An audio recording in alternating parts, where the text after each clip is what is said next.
Hello दोस्तों, बहुत बहुत स्वागत है आपका देव फार्मेसी के यूट्यूब चैनल पर। तो दोस्तों, देव फार्मेसी की तरफ से यानी डी फॉर्म फर्स्ट ईयर वाले जितने भी स्टूडेंट हैं उनके लिए एक आया है आपका मोस्ट इम्पॉर्टेंट सीरीज का पूरा कोर्स। तो दोस्तों, इसमें आपका क्वेश्चन आंसर रखा गया है, मतलब जो भी आपके चैप्टर हैं उनके जो भी मतलब यानी आपके क्वेश्चन आंसर बन रहे हैं तो पहले आपका क्वेश्चन लिखा होगा और उसके बाद नीचे आंसर लिखा होगा। तो दोस्तों, स्क्रीन पर हमने एक वीडियो लगाई हुई है, तो इस तरीके से आपका देखिए क्वेश्चन आंसर लिखा होगा। मतलब आपका केमिस्ट्री का फर्स्ट चैप्टर हम स्टार्ट किए हैं, तो देखिए जो भी आपका क्वेश्चन है उसके नीचे जितना सफिशिएंट आंसर आपको एग्जाम के अंदर लिखना है तो भाई उसके यानी नीचे लिखा हुआ है, और इसको अभी हम वीडियो में आपको समझाएंगे भी। तो दोस्तों, ये आपका जितना भी क्वेश्चन आंसर वाला सीरीज है, ये आपका जितना भी सब्जेक्ट है, मतलब फार्माकोग्नोसी, सोशल फार्मेसी हो गया, फार्मास्यूटिक्स हो गया, ह्यूमन एनाटॉमी हो गया, और जो भी आपका सब्जेक्ट है, ये पांचों सब्जेक्ट का टोटल यानी मोस्ट इंपॉर्टेंट वाली सीरीज आपकी स्टार्ट की गई है। और इस सीरीज को बहुत जल्द यानी कंप्लीट कर दिया जाएगा, मतलब पीडीएफ तो कंप्लीट हो गई है, और दोस्तों इसको वीडियोज में भी आप लोगों तक पहुंचाने के लिए बहुत जल्द वर्क किया जाएगा। और दोस्तों, अगर आपको ये वाली सीरीज अगर बहुत ज़्यादा हेल्पफुल लगे तो वीडियो को लाइक करना और हमारे चैनल को सब्सक्राइब करके ज़्यादा से ज़्यादा अपने दोस्तों को शेयर कर देना। फिर उसके बाद दोस्तों बात करते हैं प्राइस की। तो दोस्तों, जो आपकी मोस्ट इंपॉर्टेंट मतलब question answer series plus video आपको जो प्रोवाइड की जाएंगी, टोटल चार्ज इसका 399 रुपीज़ है। मतलब आपको केवल मोस्ट इंपॉर्टेंट क्वेश्चन आंसर की पीडीएफ प्रोवाइड की जाएगी। और क्योंकि आपके पास एग्जाम के लिए जो टाइम है यानी तैयारी करने के लिए टाइम है बहुत कम है, क्योंकि अगर आप पूरा सिलेबस पढ़ेंगे तो दोस्तों पूरा सिलेबस पढ़ने से आपका एग्जाम जैसे आउट जा सकता है, मतलब आप उतना नहीं पढ़ पाएंगे, पूरा सिलेबस आपके पास टाइम नहीं है। तो दोस्तों, देव फार्मेसी की तरफ से जो भी आपको मोस्ट इंपॉर्टेंट चैप्टर वाइज मतलब एक क्वेश्चन बनता है, दो क्वेश्चन बनते हैं, जितना क्वेश्चन बनेगा एक चैप्टर से पूरा वीडियो प्रोवाइड किया जाएगा। और जो स्टूडेंट यानी 399 रुपीज़ पे करेंगे उन्हीं को केवल पीडीएफ प्रोवाइड की जाएगी।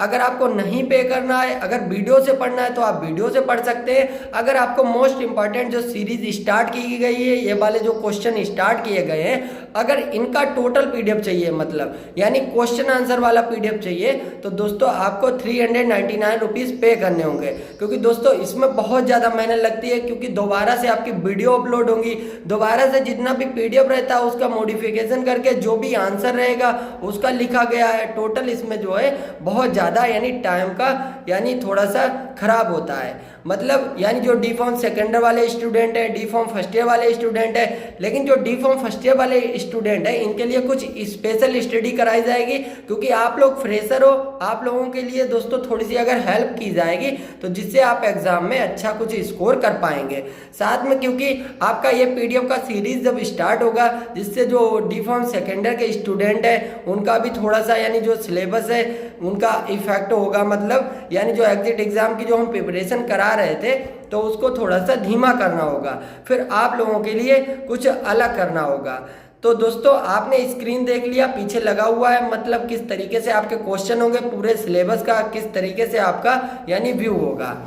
तो दोस्तों, तो इसमें आपका पहला क्वेश्चन मतलब जो फार्मास्यूटिकल केमिस्ट्री है, फार्मास्यूटिकल केमिस्ट्री में पहला क्वेश्चन पूछ लेता है एग्जाम के अंदर, अगर पूछता है तब पूछता है डिफाइन फार्मास्यूटिकल केमिस्ट्री। मतलब जो आप फार्मास्यूटिकल केमिस्ट्री पढ़ रहे हैं भाई क्या है उसको डिफाइन करना है। साथ में define scope of pharmaceutical chemistry. इसी प्रकार से क्वेश्चन आपको एग्जाम के अंदर रकम मिल सकता है, मतलब शॉर्ट वाला जो क्वेश्चन पूछे जाते हैं उसमें आपका ये रकम मिल सकता है। तो दोस्तों, इसमें हमने यानी लिखा हुआ है जैसे जो आपको हमने पढ़ाया था उसको हमने बहुत विस्तार से पढ़ाया था, लेकिन इसमें आपको हम शॉर्ट में बता देंगे। और पीडीएफ अगर आपको मिल जाएगी तो अगर आप इतना पढ़ते रहेंगे तो दोस्तों आपको 100% दोस्तों बहुत ज़्यादा हेल्प मिलेगी। अगर जो मेरा सीरीज है, अगर इसमें से अगर आप सब क्वेश्चन को पढ़ लेते हैं, मोस्ट इंपॉर्टेंट को क्वेश्चन को केवल पढ़ते हैं एग्जाम तक, तो दोस्तों आप 100% अच्छा स्कोर करेंगे। और उसके बाद दोस्तों आप लोग हमको कॉल करके बताएंगे भी। तो दोस्तों, आपका क्वेश्चन शॉर्ट में पूछ लेता है डिफाइन फार्मास्यूटिकल केमिस्ट्री क्या होता है और उसके स्कोप के बारे में बताना है। देखिए कोई भी आपका सब्जेक्ट हो गया, सबसे पहले इंट्रो तो आपको पढ़ना ही होता है। तो दोस्तों इसी प्रकार से आप केमिस्ट्री का इंट्रो पढ़ लेंगे। जैसे केमिस्ट्री में ड्रग की स्टडी की जाती है। देखिए अभी तक आपने इसको पूरा सिलेबस तो पढ़ लिया होगा, तो आप लोगों को पता लग गया होगा कि केमिस्ट्री के अंदर क्या पढ़ा जाता है। मतलब ड्रग की स्टडी की जाएगी, उसके ब्रांड नेम की स्टडी की जाएगी, उसकी स्टोरेज कंडीशन की स्टडी की जाती है, और दोस्तों जो भी ड्रग के स्ट्रक्चर होते हैं उनकी स्टडी की जाती है। तो पहले आप फ्रेशर थे, आपको कुछ नहीं पता था कि इसमें क्या पढ़ा जाएगा क्या नहीं पढ़ा जाएगा। तो अब आपको पता लग गया है कि जो फार्मास्यूटिकल केमिस्ट्री होता है उसके अंदर ड्रग की स्टडी की जाती है, ड्रग की जो भी नॉलेज होती है उसको लिया जाता है, और उसके बाद ड्रग बायोलॉजिकली एक्टिव मॉलिक्यूल पर क्या एक्शन शो करती है। मतलब ड्रग लिविंग ऑर्गेनिज्म पर क्या एक्शन शो करेगी, हमारी बॉडी के अंदर जब ड्रग जाएगी तो भाई अपना किस प्रकार से एक्शन शो करेगी। तो दोस्तों ये सब फार्मास्यूटिकल केमिस्ट्री के अंदर स्टडी की जाती है। तो अगर आप वीडियो को मेरी फॉलो कर रहे हैं लगातार, इन वीडियो को अगर आपने फॉलो किया डी फॉर्म फर्स्ट ईयर वालों ने, तो दोस्तों आपका एग्जाम में बहुत अच्छा मार्क्स आएगा। बस इतना सफिशिएंट स्कोर अगर आप कर लेते हैं कि आपका परसेंट अच्छा बन जाए और आपकी कोई ब्रेक ना आए, तो दोस्तों आप सेकेंडर में पास हो जाएंगे, मतलब सेकेंडर में पहुंच जाएंगे। फिर आप सेकेंडर की स्टडी प्रॉपर कंप्लीट करेंगे। फिर बात करते हैं, देखिए ऑब्जेक्ट। देखो जो आपने फार्मास्यूटिकल केमिस्ट्री पढ़ा तो उसके क्या ऑब्जेक्ट होते हैं, मतलब उद्देश्य क्या होते हैं। तो दोस्तों किसी न्यू प्रोडक्ट को किस प्रकार से बनाया जाता है, किस प्रकार से आइसोलेट किया जाता है, फिर किस प्रकार से प्यूरिफिकेशन करके उसका नामकरण किया जाएगा, ये सब फार्मास्यूटिकल केमिस्ट्री की हेल्प से यानी हो पाता है। मतलब जो फार्मास्यूटिकल केमिस्ट्री है हमको नॉलेज देती है कि दोस्तों ड्रग को किस प्रकार से बनाना है, किस प्रकार से रॉ मटेरियल को लाना है, फिर उसका प्यूरिफिकेशन करना है, फिर उसको जो है फाइनल प्रोडक्ट तक किस प्रकार से ड्रग को बनाया जाए। तो ये हमको किससे पता लगता है, ये तो हमको फार्मास्यूटिकल केमिस्ट्री की जब हम यानी डीप स्टडी करते हैं तभी तो हमको पता लगता है।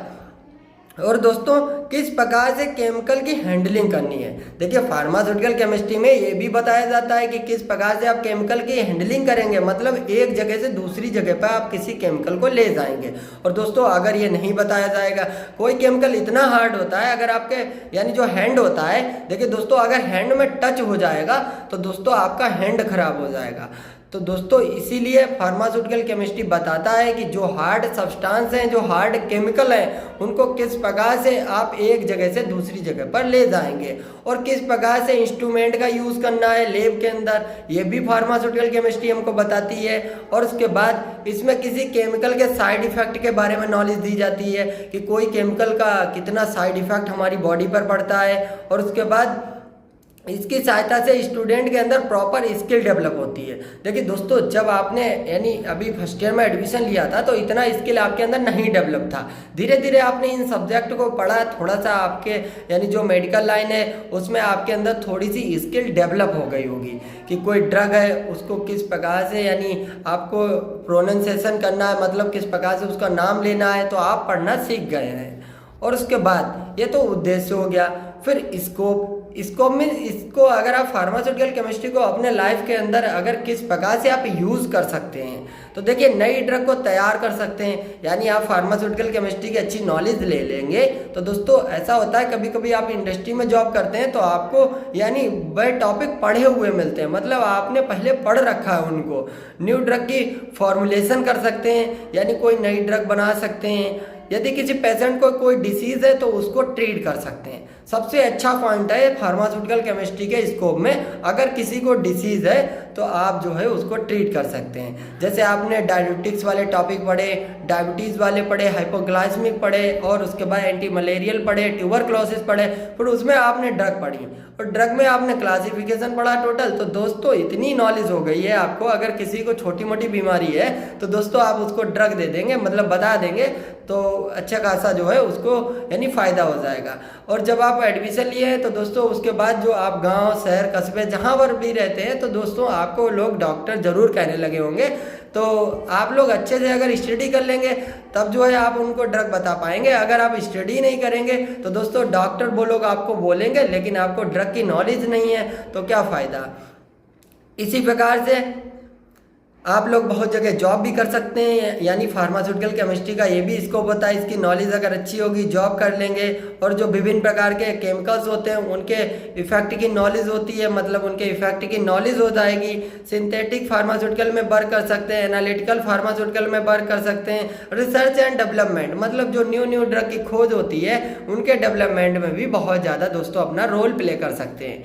दोस्तों जो आपकी इंपॉर्टेंट की क्वेश्चन की जो सीरीज़ है ये आपका केवल यानी 399 जो भी रुपए पे करेगा उसी को प्रोवाइड की जाएगी। अगर आपको पूरा सिलेबस चाहिए तो 199 रुपये में डी फॉर्म फर्स्ट ईयर का पूरा सिलेबस आपको प्रोवाइड कर दिया जाएगा। और उसके बाद दोस्तों जो स्टूडेंट हमारे व्हाट्सएप ग्रुप से पहले से ही ऐड हैं उनको ये वाली सीरीज़ पूरी प्रोवाइड की जाएगी, क्योंकि दोस्तों उन्होंने वेट किया है, बहुत ज़्यादा इंतज़ार किया है, और उसके बाद दोस्तों बहुत ज़्यादा मतलब यानी उनको परेशानी का सामना भी करना हुआ है। मतलब अगर उनको कोई PDF नहीं मिल पाई है फिर उसके लिए उनको वेट करना पड़ा है। तो दोस्तों जो भी स्टूडेंट हमारे व्हाट्सएप ग्रुप से ऐड है उनके लिए कोई भी अलग से चार्ज नहीं होगा। यही बात हमने पहले बोली थी, उन स्टूडेंट से भी बोली थी। यानी आप मेरे अगर व्हाट्सएप ग्रुप में ऐड हो रहे हैं फिर उसके बाद आपको फाइनल एग्जाम तक एक भी रुपए का कोई चार्ज नहीं देना होगा। लेकिन जो सीरीज स्टार्ट करेंगे, जो न्यू स्टूडेंट अगर ऐड होंगे तो दोस्तों उनको मोस्ट इंपॉर्टेंट सीरीज पूरी प्रोवाइड की जाएगी, जिसको पढ़ के उनको एग्जाम के अंदर बहुत ज़्यादा हेल्प मिलने वाली है।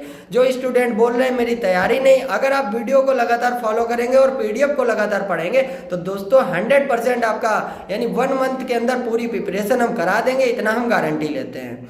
तो दोस्तों define full detail of source of impurity, देखिए ये वाला लॉन्ग तो आपका बहुत ज़्यादा एग्जाम के अंदर पूछा जाता है। दोस्तों इस वाले लॉन्ग को आप छोड़ नहीं सकते, क्योंकि ये वाला लॉन्ग अगर आपने पढ़ लिया तो 4-5 नंबर आपके तैयार हो गए, मतलब फार्मास्यूटिकल केमिस्ट्री के अंदर। और नंबर आपका एक भी बहुत ज़्यादा इंपॉर्टेंट होता है। बैक लगता है तो 1 नंबर से बैक लगता है तो स्टूडेंट बोलता है कि मेरा 1 नंबर और आ जाता। तो दोस्तों नंबर की वैल्यू बहुत ज़्यादा होती है, आधा नंबर भी बहुत ज़्यादा होता है, एक टॉपिक भी बहुत ज़्यादा होता है। अगर मेरे बताए हुए आपके 10 टॉपिक एग्जाम के अंदर फंस जाते हैं तो दोस्तों 399 रुपीज़ आपके लिए बहुत कुछ ज़्यादा नहीं होंगे। जिस कॉलेज में आप पढ़ रहे होंगे दोस्तों उसकी फीस बहुत ज़्यादा होगी, वहाँ जो बुक्स दी जाती हैं उनकी कॉस्ट बहुत ज़्यादा होगी। लेकिन हम आपके लिए कुछ कर रहे हैं, मतलब आप यूपी बोर्ड से हैं, अगर आपकी हम हेल्प कर रहे हैं तो दोस्तों अगर आप हमको सपोर्ट करेंगे, हम आपसे कोई भी यानी फोर्स लगाकर नहीं बोल रहे हैं कि दोस्तों आपको करना ही है। अगर आपका मन करे तो आप करें, नहीं तो आप मेरी वीडियो को लगातार फॉलो करें और लगातार स्टडी करें। क्योंकि दोस्तों यानी कुछ जब हम आपके लिए अच्छा प्रोवाइड करेंगे, मेरे पास सिस्टम होगा, फिर नेक्स्ट ईयर जो स्टूडेंट आएंगे तो उनके लिए कुछ हम अलग सुविधाएं रख पाएंगे, जिससे उनको स्टडी में बहुत ज़्यादा हेल्प मिल पाएगा। तो दोस्तों इम्प्योरिटीज इन फार्मास्यूटिकल केमिस्ट्री, जो आपका फार्मास्यूटिकल प्रोडक्ट होते हैं, फार्मास्यूटिकल केमिस्ट्री बोल लीजिए। तो दोस्तों जो फार्मास्यूटिकल्स होते हैं उसमें किसी प्रोडक्ट को तैयार किया जाता है तो उसमें कोई अदर ऑर्गेनिक मटेरियल आ जाता है तो यह एक प्रकार का इम्प्योरिटी होता है। दोस्तों जैसे आपने लैब में कोई केमिकल बनाया और लैब में कोई केमिकल बना रहे हैं, उसके अंदर अपने दोस्त जो आपके पास में बैठा है दोस्त, उसने कोई कागज़ का टुकड़ा डाल दिया, मिट्टी का टुकड़ा डाल दिया, ये भी आपका इम्प्योरिटी हो गया।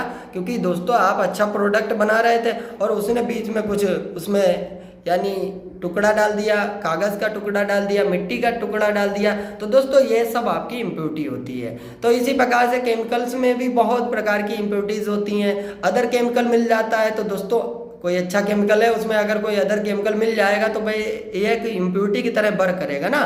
तो दोस्तों यदि मैन्युफैक्चरिंग के दौरान अदर सब्सटेंस प्रोडक्ट के अंदर आ जाते हैं तो ये सब आपकी होती है इम्प्योरिटी, फार्मास्यूटिकल इम्प्योरिटीज़।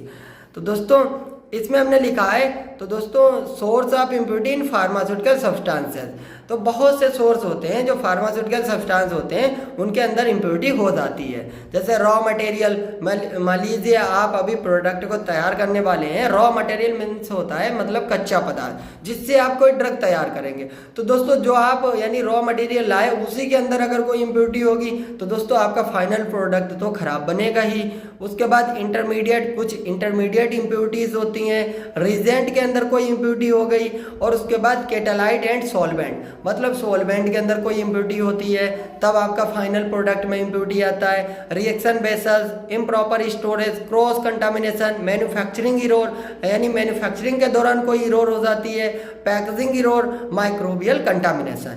तो दोस्तों आपको इम्प्योरिटी वाला टॉपिक जब आप पढ़ेंगे तो आपको क्या करना है, देखिए इम्प्योरिटी के पहले आपको डेफिनेशन बढ़िया से याद कर लेनी है, फिर आपको याद करना मेनी सोर्स ऑफ इम्प्योरिटी। तो इतना जो पॉइंट हमने लिखा है 10 पॉइंट, तो आप इनको बिल्कुल दिमाग में बैठा लीजिए। मतलब आपको रॉ मटेरियल, ऐसे ही आपको इंटरमीडिएट, ऐसे आपको मौजवानी याद होने चाहिए। अब इतना आपको याद है, फिर आप हेडिंग डालेंगे। क्या हेडिंग डालेंगे, कुछ नीचे भी हमने लिखे हैं जैसे केमिकल इनस्टेबिलिटी, स्टोरेज कंटेनर, मतलब जिस कंटेनर में आप स्टोर कर रहे हैं किसी ड्रग को उसमें कोई इम्प्योरिटी पहले से हो या गंदगी हो उसमें, या उसमें कोई पहले से कोई केमिकल उसमें डाला जा चुका, आपने दोबारा से उसमें कोई अच्छा प्रोडक्ट डाल दिया तो प्रोडक्ट आपने अच्छा डाला और भाई ख़राब हो जाएगा। फिर उसके बाद एटमॉस्फेरिक कंटामिनेशन, जो हमारा एटमॉस्फेयर है इसमें बहुत ज़्यादा कंटामिनेशन है। तो दोस्तों अगर इसमें कोई मतलब एटमॉस्फेयर जो है इसके अंदर कोई कंटामिनेशन है तो वह प्रोडक्ट को इफेक्ट करता है। तो आप इतने पहले पॉइंट को याद कर लेंगे, मतलब क्या क्या सोर्स होते हैं यानी इम्प्योरिटी के, तो आप पॉइंट से याद कर लेंगे इनको। और पॉइंट को याद करने के बाद दोस्तों फिर आप पहली हेडिंग डालेंगे raw material employed in manufacture. तो दोस्तों रॉ मटेरियल में इम्प्योरिटी होने के लिए दोस्तों आप थोड़ा सा डिफाइन करेंगे ना, लॉन्ग है आपका और इम्प्योरिटी में आपको टोटल डिफाइन करना होगा। तो आप रॉ मटेरियल वाली हेडिंग डालेंगे, फिर जो भी इसके अंदर हमने बहुत इजी थ्योरी लिखी हुई है, और इस इजी थ्योरी को जब आप लिखेंगे, मतलब आप जब हेडिंग ही डालेंगे तो आपको अपने आप याद आ जाएगा कि रॉ मटेरियल होता क्या है और रॉ मटेरियल के अंदर क्या लिखना होता है। तो दोस्तों जो रॉ मटेरियल होता है उसका यूज़ किसी प्रोडक्ट को तैयार करने के लिए किया जाता है। यदि रॉ मटेरियल मतलब जो रॉ मटेरियल होता है उसमें पहले से ही कोई इम्प्योरिटी होती है तो वह फाइनल प्रोडक्ट में इम्प्योरिटी पहुंच जाती है। बस इतना बस याद कर लीजिए और इसके एग्जाम्पल आप याद कर लीजिए। मतलब जो भी हमने एग्जाम्पल लिखा है दोस्तों इसको याद कर लीजिए। इसी प्रकार से इंटरमीडिएट फॉर्म ड्यूरिंग मैन्युफैक्चर। तो दोस्तों इंटरमीडिएट मतलब समटाइम कुछ इंटरमीडिएट प्रोडक्ट के कारण भी फाइनल प्रोडक्ट में इम्प्योरिटी आ जाती है। जैसा एग्जांपल हो गया जो पोटेशियम आयोडाइड होता है वह आयोडीन और पोटेशियम हाइड्रोक्साइड की क्रिया के द्वारा बनता है। तो दोस्तों जैसे आपका पोटेशियम आयोडाइड हो गया वह किसकी क्रिया के द्वारा बनता है, आयोडीन और पोटेशियम हाइड्रोक्साइड की क्रिया के द्वारा बनता है। और इनकी जब क्रिया हो रही होती है तो दोस्तों इसमें क्या होता है, अगर इसमें कोई भी बीच में कंटामिनेशन हो जाता है, कोई भी मिस्टेक हो जाती है या कोई भी बाहरी सब्सटेंस आ जाता है तो जो प्रोडक्ट बन रहा होता है तो दोस्तों भाई खराब हो जाता है। तो पहली हेडिंग कौन सी हो गई, एक तो रॉ मटेरियल हो गई, दूसरी हो गई आपकी इंटरमीडिएट।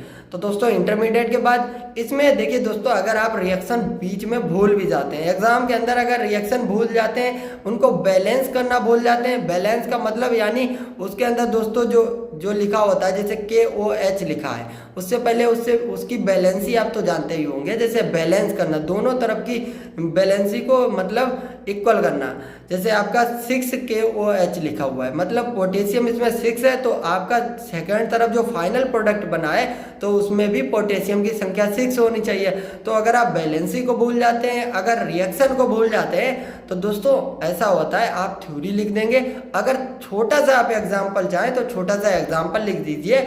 आप ज़्यादा निराश नहीं हुई है कि हम एग्जाम्पल देना भूल गए या कुछ देना भूल गए, मतलब आपका लॉन्ग क्वेश्चन है। लॉन्ग क्वेश्चन में दोस्तों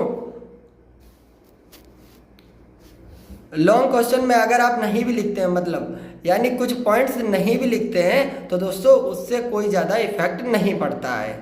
फिर बात करते हैं दोस्तों यानी जो आपका थर्ड वाला टॉपिक है रीजेंट के बारे में। फिर आप रीजेंट के बारे में डिफाइन करेंगे इसमें, और इन्वायरमेंटल रिलेटेड इम्प्योरिटीज जो भी होंगी उनको डिफाइन करेंगे। साथ में माइक्रोबियल कंटामिनेशन, पैकेजिंग इरोर के मतलब आप पैकेजिंग कर रहे हैं दोस्तों, इसमें आप पैकेजिंग इरोर के बारे में भी लिखेंगे क्योंकि ऐसा होता है कभी कभी प्रोडक्ट बनकर तैयार हो जाता है फिर जो उसकी पैकिंग की जाती है तो पैकेजिंग में भी इरोर हो जाता है कभी कभी। तो पैकेजिंग इरोर, इम्प्रॉपर स्टोरेज, अगर किसी प्रोडक्ट की प्रॉपर स्टोरेज नहीं करेंगे मतलब उसको टेम्परेचर अच्छा नहीं देंगे या कुछ भी प्रॉब्लम्स हो गई तो दोस्तों अगर आप उसकी स्टोरेज प्रॉपर नहीं करेंगे तब भी उसके अंदर इम्प्योरिटी आ सकती है। फिर उसके बाद दोस्तों इतने टॉपिक को दोस्तों आप लॉन्ग बेस पर तैयार कर लीजिए। इम्प्योरिटी वाला क्वेश्चन आप 100% अच्छे से पढ़ लीजिए। पहले आप स्कोप को पढ़िए, मतलब स्कोप इंट्रो पढ़ लीजिए, मतलब इंट्रो के साथ में स्कोप को पढ़ लेंगे तो ये आपका हो गया शॉर्ट बेस पर। मतलब अगर शॉर्ट में क्वेश्चन पूछेगा तुरंत आप आंसर लिख दीजिए, और जितना थ्योरी हमने लिखा है उतना ही थ्योरी लिखिए। और दोस्तों आपका जो शॉर्ट क्वेश्चन है उसको आप आधे पेज से एक पेज में लिखें, मतलब शॉर्ट को आप एक पेज में अगर डिफाइन कर देते तो आपको अच्छा नंबर मिल जाएगा अगर आपने बढ़िया थ्योरी लिखा है। और जो लॉन्ग होगा उसको 3 पेज में अच्छे से डिफाइन करना है, मतलब आपका 3 पेज के हिसाब से आप कितना पेज भर देंगे। मतलब आपका 6 क्वेश्चन अगर आएगा लॉन्ग वाला तो 18 पेज आप भर देंगे लॉन्ग से, और 10 क्वेश्चन आपको लिखना होगा शॉर्ट वाला तो 10 क्वेश्चन जो मतलब 10 पेज आप भर देंगे उससे शॉर्ट वाले से, तो कितना हो गया 28 हो गया। और 2 पेज में जो है आप मल्टीपल चॉइस अच्छे से डिफाइन कर देंगे, आपका पूरा कॉपी भर के तैयार हो जाएगा और तुरंत सबमिट कर दीजिए और आप अच्छे से अपने घर पे आ जाइए, दूसरे एग्जाम की तैयारी करने लगिए। तो दोस्तों फिर बात करते हैं, मतलब आपका 2 क्वेश्चन हमने तैयार करा दिया है, मतलब आप वीडियो देख रहे हैं तो आप जब पीडीएफ ले लेंगे, मतलब पीडीएफ आपके पास होना बहुत ज़रूरी है। अगर पीडीएफ नहीं होगा दोस्तों, इतना सीरीज़ है, लास्ट टाइम है, अगर आपने अच्छे से पढ़ लिया तो दोस्तों आपका कैरियर बन सकता है और मतलब जो है आप अच्छे से जो है नेक्स्ट ईयर पहुँच सकते हैं। अगर एक बार ब्रेक लग जाता है तो दोस्तों उसका चार्ज होता है 500 रुपीज़, मतलब 500 रुपीज़ में आपको दोबारा से फॉर्म भरना होता है। अगर आपकी ब्रेक नहीं निकली तो नेक्स्ट ईयर जो आपका सब्जेक्ट होता है, मतलब दोबारा से इसका पेपर होता है, बैक पेपर होगा। तो दोस्तों बैक पेपर होगा, सेकेंड ईयर का इतना ज़्यादा सब्जेक्ट पढ़ना होगा, फिर साथ में बैक पेपर पढ़ना होता है, तब स्टूडेंट का फिर सेकेंड ईयर में बैक लग जाता है। तो ऐसा ही होता रहता है।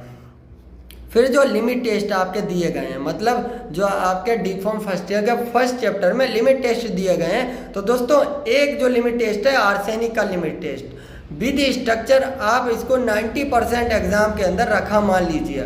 अगर आपका लिमिट टेस्ट से कोई भी क्वेश्चन मतलब आता है तो दोस्तों उसमें आपका आर्सेनिक का लिमिट टेस्ट पूछ लेता है बहुत ज़्यादा। अभी तक के एग्जाम में पूछा गया है, लेकिन दोस्तों भविष्य किसी ने नहीं देखा, लेकिन अनुमान सब लोग लगाते हैं। तो दोस्तों अनुमान लगाते हैं कि हम जो है आर्सेनिक का लिमिट टेस्ट बहुत अच्छा लिमिट टेस्ट होता है, जो आपका गटजेट सिलेंडर के अंदर किया जाता है। और दोस्तों जितने भी आपके लिमिट टेस्ट होते हैं वह नेजनल सिलेंडर के अंदर किए जाते हैं। तो दोस्तों ये आपका स्पेशल टेस्ट होता है, तो इसीलिए दोस्तों आपको इसको जरूर पढ़ के जाना है एग्जाम के अंदर।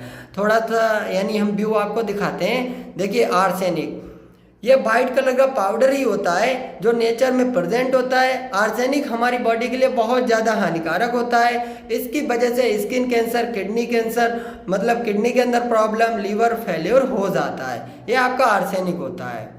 और उसके बाद फिर आर्सेनिक का जो प्रिंसिपल होता है, मतलब यानी किस बेस पर ये जो आपका आर्सेनिक टेस्ट है वह किया जाता है। जो सैंपल होता है उसमें आर्सेनिक प्रेजेंट होता है। जो रिड्यूसिंग एजेंट होते हैं जैसे KI हो गया, पोटेशियम आयोडाइड हो गया, जिंक हो गया, HCl हो गया, इससे क्रिया करके आर्सेनियस एसिड में कन्वर्ट हो जाता है। तो दोस्तों प्रिंसिपल तो यही है, मतलब जो भी आपका सैंपल है, जो सैंपल होता है आर्सेनिक का, वह आपका किसके साथ क्रिया करता है, जैसे आपका पोटेशियम आयोडाइड, जिंक, HCl के साथ क्रिया करके आर्सेनियस एसिड में कन्वर्ट हो जाता है। तो पहले आपका आर्सेनियस एसिड में कन्वर्ट होता है, फिर दूसरे स्टेप में क्या होता है, आर्सिन गैस बन जाती है। जब आर्सिन गैस बनेगी और थर्ड स्टेप में जो आपका होगा, मतलब जो आप थर्ड स्टेप पढ़ेंगे, जो आर्सिन गैस होती है ये मर्क्यूरिक क्लोराइड के साथ रिएक्ट करके एलोस्टेन देती है। तो दोस्तों जब आपका मतलब आर्सिन गैस बन जाएगा, आर्सिन गैस बनेगा कौन से स्टेप में, सेकेंड स्टेप में आपका आर्सिन गैस बनेगा। और थर्ड स्टेप में क्या होगा, मर्क्यूरिक क्लोराइड के साथ वह आपकी आर्सिन गैस होगी वह रिएक्ट करेगी, और रिएक्ट करने के बाद येलो कलर का स्टेन देगी। फिर देखिए दोस्तों हमने प्रोसीजर लिखे हैं, मतलब एक टेस्ट सोल्यूशन, एक आपका स्टैंडर्ड सोल्यूशन। तो दोस्तों स्टैंडर्ड सोल्यूशन और टेस्ट सोल्यूशन को किस प्रकार से आपको एक तरफ जो है टेस्ट सोल्यूशन तैयार करना है, एक तरफ स्टैंडर्ड सोल्यूशन तैयार करना है। अगर आप इनको अच्छे से पढ़ लेंगे, जैसे सैंपल को ले लेना है, फिर उसके बाद वाटर में डिजोल्व कर देना है, और उसके बाद इसमें जो है HCl ऐड कर देना है। इसी प्रकार से इसमें होता है स्टैंडर्ड सोल्यूशन भी इसी प्रकार से तैयार किया जाता है। Dissolve non amount of dilute arsenic acid arsenic solution और उसके बाद स्टैंडर्ड आपका HCl ले लेना है, दोनों को मिक्स कर लेना है। फिर इसमें आप 1 ग्राम पोटेशियम आयोडाइड मिक्स करते हैं स्टैंडर्ड सोल्यूशन के अंदर, और उसी प्रकार से इसमें भी आप जो टेस्ट सोल्यूशन लेंगे उसमें भी आप 1 ग्राम पोटेशियम आयोडाइड मिक्स करेंगे। जो आप टेस्ट सोल्यूशन में करेंगे वही आप स्टैंडर्ड सोल्यूशन में करेंगे। और जब इनका रिजल्ट मतलब आपका पता कैसे लगेगा कि टेस्ट आपका पास है या फेल है, तो दोस्तों यदि टेस्ट सोल्यूशन का स्टेन स्टैंडर्ड सोल्यूशन के स्टेन से ज़्यादा है तो हमारा टेस्ट फेल हो जाता है। मतलब जो आपका यानी येलो स्टेन बताया था ना, अभी हमने थर्ड स्टेप में क्या बताया था, जो आपकी आर्सेन गैस है, आर्सेन गैस क्या करती है, ये आपकी मर्क्यूरी क्लोराइड पेपर पर जो है येलो स्टेन अपना शो करती है। तो जो आपका टेस्ट सोल्यूशन होगा और एक तरफ आपका स्टैंडर्ड सोल्यूशन होगा, टेस्ट सोल्यूशन का जो कलर आया है येलो स्टेन, अगर इसका जो है येलो स्टेन ज़्यादा उससे गाढ़ा है तो आपका टेस्ट फेल हो जाता है। और उसके बाद यही बात इसमें लिखी गई है, यदि टेस्ट सोल्यूशन का जो आपका स्टेन आया मतलब धब्बा आया है मर्क्यूरी क्लोराइड के पेपर पर येलो कलर का, तो दोस्तों यदि टेस्ट सोल्यूशन का स्टेन मतलब धब्बा स्टैंडर्ड सोल्यूशन के स्टेन से ज़्यादा है, मतलब धब्बा ज़्यादा है टेस्ट सोल्यूशन का ज़्यादा है, तो दोस्तों तो ये हमारा टेस्ट फेल हो जाता है। और यदि स्टेन कम है मतलब टेस्ट सोल्यूशन का जो आपने टेस्ट सोल्यूशन तैयार किया है उसका स्टेन मतलब धब्बा कम है, तो स्टैंडर्ड सोल्यूशन से धब्बा कम है, तो दोस्तों आपका टेस्ट पास हो जाता है। इसी बेस पर आपका टेस्ट किया जाता है। बस आपका मर्क्यूरी क्लोराइड के जो पेपर होता है उस पर जो धब्बा प्राप्त होता है, जो स्टेन प्राप्त होता है, तो दोस्तों उसी बेस पर केवल दोस्तों आपका टेस्ट किया जाता है। और इसमें हमने छोटा सा स्ट्रक्चर बनाया था, इसी प्रकार से आप अपनी स्ट्रक्चर कॉपी में बना लें। फाइनल एग्जाम में पूछा जाएगा तो पूरा फाइनल एग्जाम में बना लीजिए। और साथ में आप छोटे छोटे 2 टेस्ट और पढ़ लीजिए, limit test of chloride in detail और उसके बाद लिमिट टेस्ट ऑफ आयरन।